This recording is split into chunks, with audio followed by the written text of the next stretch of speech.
Hello everyone, welcome to my YouTube channel BioSpark. So grade 9 biology का chapter second हमने start किया था molecular biology. Molecular biology में हमने लिपिड्स को स्टडी किया है, प्रोटीन्स को स्टडी किया है, मेजर हम बायोमोलिक्यूल स्टडी कर रहे थे। तो आज जो बायोलॉजिकल मॉलिक्यूल हमने स्टडी करना है वो है कार्बोहाइड्रेट्स। कार्बोहाइड्रेट्स क्या होते हैं? Carbohydrates are the important biological molecules present in all parts of cell. Carbohydrates हमारे पास अहम बायोलॉजिकल मॉलिक्यूल है जो हमारे सेल्स के हर पार्ट में मौजूद होते हैं। Carbohydrates are also called as sugars और saccharides due to their sweet taste. उनके मीठे टेस्ट की वजह से, स्वीट टेस्ट की वजह से कार्बोहाइड्रेट्स को हम लोग शुगर्स भी कहते हैं और सैकेराइड्स भी कहते हैं। Word saccharide is derived from Greek word saccharon meaning sugar.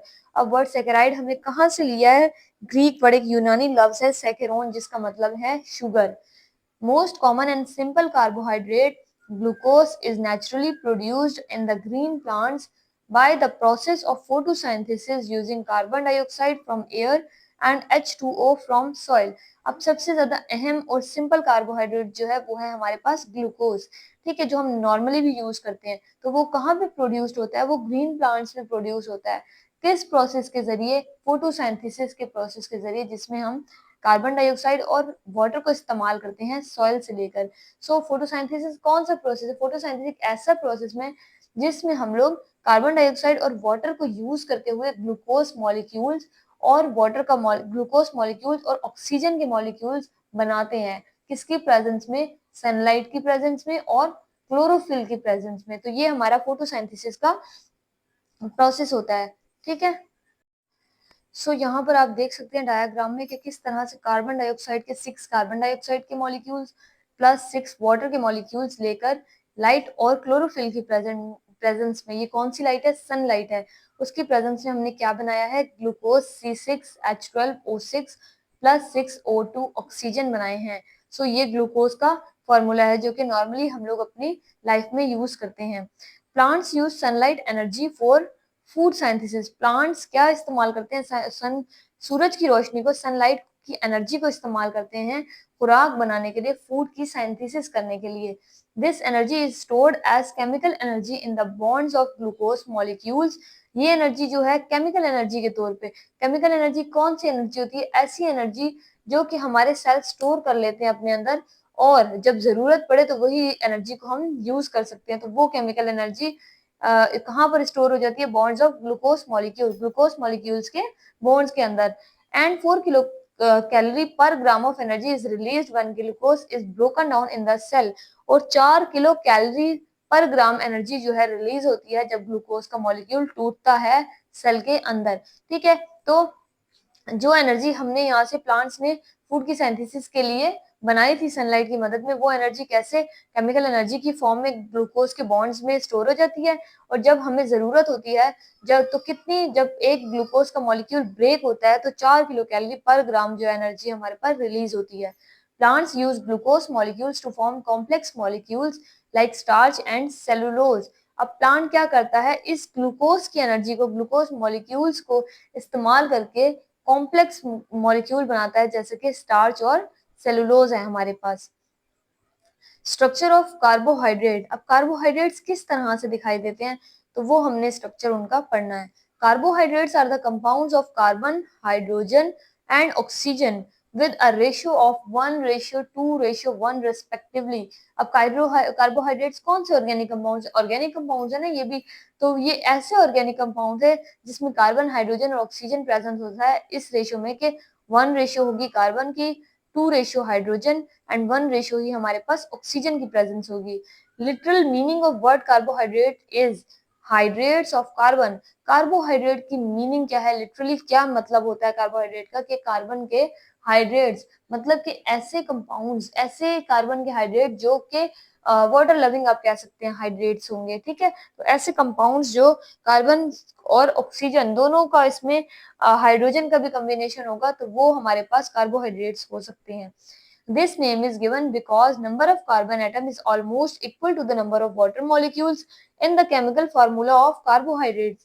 ये नाम देने की वजह यही है कि कार्बन एटम की जो अमाउंट है वो इक्वल है वाटर मॉलिक्यूल की अमाउंट के, किसमें, कार्बोहाइड्रेट के केमिकल फार्मूला में अगर हम देखें तो यहाँ पर आप केमिकल फार्मूला देख सकते हैं। एक कार्बोहाइड्रेट ग्लूकोज दिया हुआ है, तो यहाँ पर C6 है हमारे पास, और ऑक्सीजन कितने हैं हमारे पास, ऑक्सीजन भी हमारे पास 6 ही है, ठीक है, और H हमारे पास यहाँ पर 12 प्रेजेंट है। तो इस रेशियो की वजह से the ratio of hydrogen and oxygen in the formula for carbohydrate is same as in water. तो ये रेशियो बनेगी H ratio O is equal to 2:1, मतलब कि हाइड्रोजन के हम 2 हाइड्रोजन लेंगे और 1 ऑक्सीजन लेंगे, तो ये 2:1 बन जाएगी हमारे पास, ठीक है। Thus, generalized formula of carbohydrate is CxH2O, where, तो ये जनरल फॉर्मूला हमारे पास कार्बोहाइड्रेट का दिखा रहे हैं, जिसमें x क्या है, x is number of carbon atom, carbon atom का नंबर है, and y is number of water molecules, और y क्या है हमारे पास, वाटर मॉलिक्यूल्स का नंबर है। For example, formula of most common sugar glucose is C6H12O6 और C6H12O6। तो ये हमारे पास जो कॉमन यूज करने वाला हमारे पास कार्बोहाइड्रेट वो क्या है हमारे पास, वो हमारे पास है ग्लूकोज। तो ग्लूकोज के फॉर्मूला में भी C6 होते हैं, H12 हैं, और O भी हमारे पास 6 प्रेजेंट है। तो ये था कार्बोहाइड्रेट्स का स्ट्रक्चर। नेक्स्ट है हमारे पास फंक्शंस ऑफ कार्बोहाइड्रेट्स, कि कार्बोहाइड्रेट्स क्या फंक्शंस परफॉर्म करते हैं, किस तरह से फंक्शन करते हैं हमारी बॉडी में। Carbohydrates play following structural and functional role in living organism. Carbohydrates, ये हमारे पास जो उनका स्ट्रक्चर और फंक्शनल रोल किस तरह से लिविंग ऑर्गेनिज्म प्ले करते हैं, वो यहाँ पर कुछ इंपॉर्टेंट पॉइंट्स आपको नजर आ रहे होंगे। Carbohydrates are major source of usable and stored energy in the cells of living organism. अब कार्बोहाइड्रेट क्या है, एक मेजर सोर्स है यूजेबल एनर्जी, यूजेबल मतलब कि जिसको हम इस्तेमाल कर सकें बार बार, and stored energy in the cell, और हमारी जमा की हुई एनर्जी सेल के अंदर, मतलब कि वो जो एनर्जी हम ग्लूकोज से लेते हैं अपने सेल्स में स्टोर करते हैं ताकि हम बाद में भी यूज कर सकें, तो ऐसी एनर्जी जो है हमें कार्बोहाइड्रेट से ज्यादा हद तक मिल जाती है। Carbohydrates are structural material for cell wall of plants, cellulose, fungi, chitin and bacteria, peptidoglycan. अब कार्बोहाइड्रेट्स क्या है, स्ट्रक्चरल मटेरियल प्रोवाइड करता है किसको, cell wall of plant, plant की सेल वॉल को। सेलुलोज क्या है, सेलुलोज एक ऐसा मटेरियल है जो प्लांट की सेल वॉल को बनाता है, उसे स्ट्रक्चर प्रोवाइड करता है, शेप प्रोवाइड करता है, किस तरह से प्रोटेक्शन प्रोवाइड करनी है, ये सब काम सेलुलोज करता है। फंजाई में काइटिन है, काइटिन भी एक ऐसा ही मटेरियल है जो फंजाई को सपोर्ट प्रोवाइड करता है, शेप और मेंटेनेंस का काम करता है। इसी तरह बैक्टीरिया में पेप्टिडोग्लाइकेन है, सेम उसका भी यही फंक्शन है कि बैक्टीरिया को उसमें किस तरह से सपोर्ट करना है, शेप प्रोवाइड करनी है। तो कार्बोहाइड्रेट्स का क्या फंक्शन है यहाँ पे, कि वो इन प्लांट्स, फंजाई और बैक्टीरिया को सबको स्ट्रक्चरल मटेरियल प्रोवाइड करता है उनके सेल वॉल को।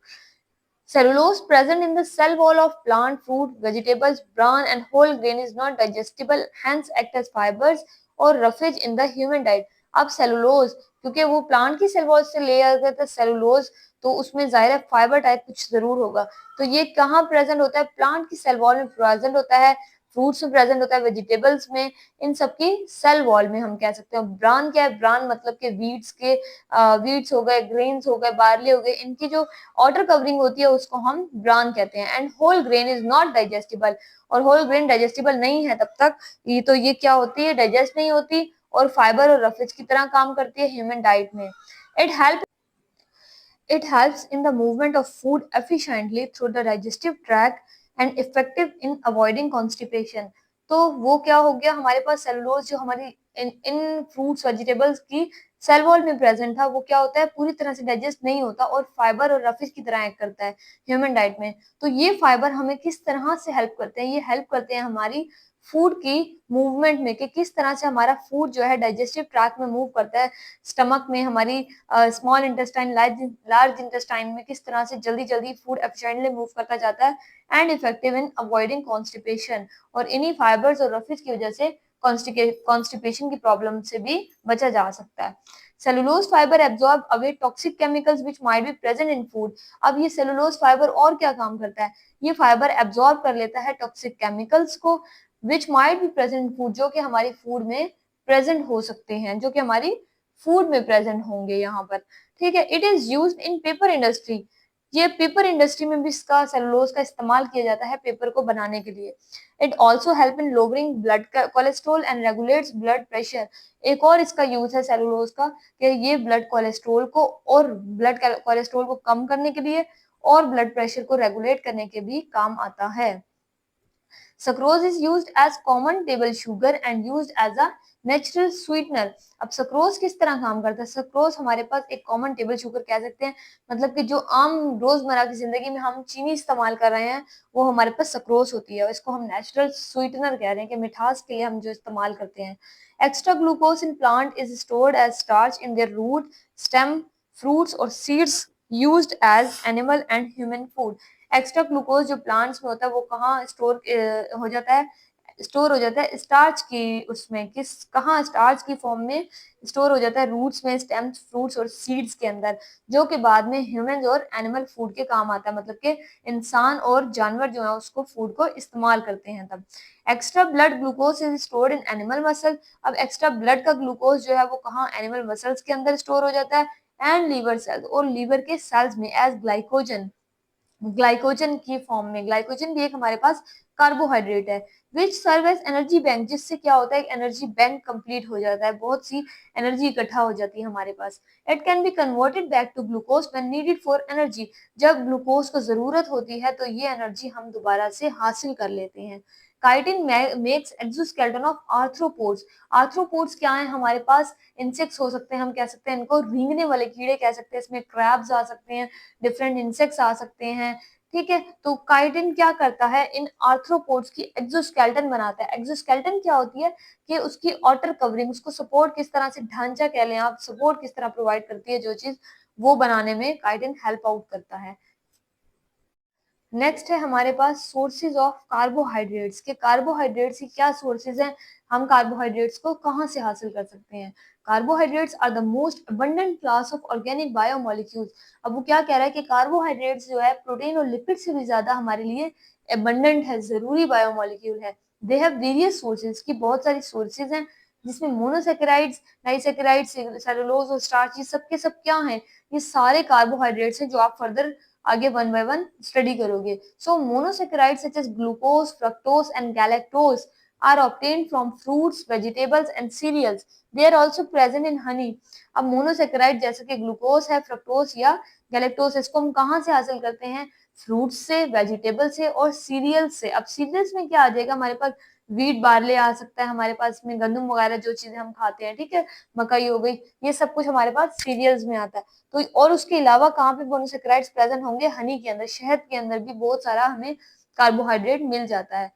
Disaccharides such as sucrose is obtained in sugar cane, sugar beet and fruits. अब डाइसेकेराइड जैसा कि सक्रोज है वो हमें कहाँ से मिल रहा है? गन्ने से मिल जाता है, शुगर बीट से और फ्रूट से। शुगर बीट से मिलेगा और फ्रूट्स में से भी हमें मिल जाता है। Maltose is found in cereals. Maltose एक कार्बोहाइड्रेट है जो हमें कहाँ से? सीरियल्स में से मिलता है। Lactose is milk sugar and found in dairy product. अब लैक्टोज हमें कहाँ से? लैक्टोज कार्बोहाइड्रेट हमें मिलेगा मिल्क की शुगर से, मतलब कि दूध के अंदर मिलेगा, और ये डेयरी प्रोडक्ट्स में इस्तेमाल होता है, ठीक है, फाउंड होता है, वहां पे प्रेजेंट होता है। Cellulose is obtained from plants. Cellulose को हम कहाँ से लेते हैं? पौधों से लेते हैं, ये भी हमने पहले भी पढ़ा है। Example cotton is pure cellulose. Cotton जो है हमारे पास, रुई जिसको हम कहते हैं, वो हमारे पास प्योर फॉर्म है सेलुलोज की। Starch is present in cereals, wheat, barley, rice, maize, potato, sweet potato etcetera. अब स्टार्च कहाँ कहाँ प्रेजेंट है? तमाम सीरियल्स में, व्हीट में प्रेजेंट होता है, बार्ले में, राइस में, मेज पोटैटो और स्वीट पोटैटो एक्सेट्रा में। सो कार्बोहाइड्रेट्स के आज हमने स्ट्रक्चर पढ़ा था, फंक्शन उसके पढ़े हैं, कार्बोहाइड्रेट्स क्या होते हैं, उसके अलावा हमने सोर्सेज ऑफ कार्बोहाइड्रेट्स को स्टडी किया था। नेक्स्ट वीडियो में इंशाल्लाह हम क्लासिफिकेशन ऑफ कार्बोहाइड्रेट्स को स्टडी करेंगे। तब तक के लिए अल्लाह हाफिज।